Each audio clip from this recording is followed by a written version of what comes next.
Remember when as a kid the gaming felt really exciting, but now it doesn't feel the same?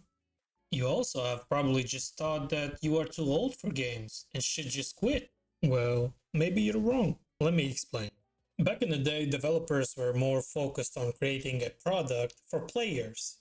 Main focus of a game was that it was meant to entertain people and make them enjoy their stay with each game. At the time, the only main source of income for big game industries was just selling the game.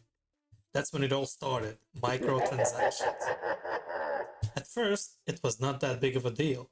This trend wasn't very popular in the beginning. The first ever microtransaction was added in a game named MapleStory, which allowed players to purchase in-game items with real money. But if we're talking about modern games and AAA titles, adding microtransactions to their games, first one to do it was Elder Scrolls 4.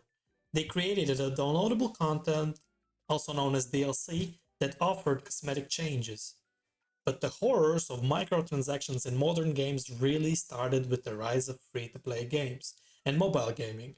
Titles like Farmville and Angry Birds introduced microtransactions on a large scale. These types of games were the start of widespread of microtransactions across various platforms and changed the gaming industry forever. So how did microtransactions destroy gaming?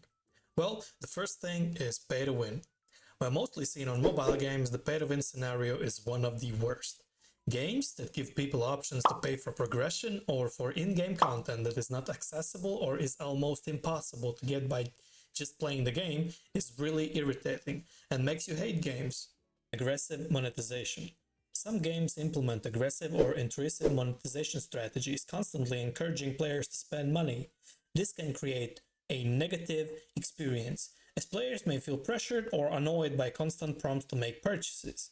One of the craziest stories of 2023 is Overwatch 2, which implemented a free-to-play model with aggressive battle pass, removing almost all possibilities of receiving free items, reusing the old cosmetics from previous game. Of course, it was not just the monetization but many other things, which comes to the third reason, ignoring the game design. Developers are mainly driven of greed and monetization for their games. Their main goal is to milk their users from as much money as they can, leaving the gameplay and other more crucial aspects of game behind. Some examples being Cyberpunk, Battlefield 2042, Counter-Strike 2, Call of Duty, 2K franchise, and EA Sports. So in conclusion, if you don't enjoy gaming like you used to, it's because the gaming is just not what it was. Games nowadays are more about making money rather than making you enjoy them. If the gaming industries don't change the way they are making games, it will be stuck with the same games, same monetization, and there won't be much room to grow.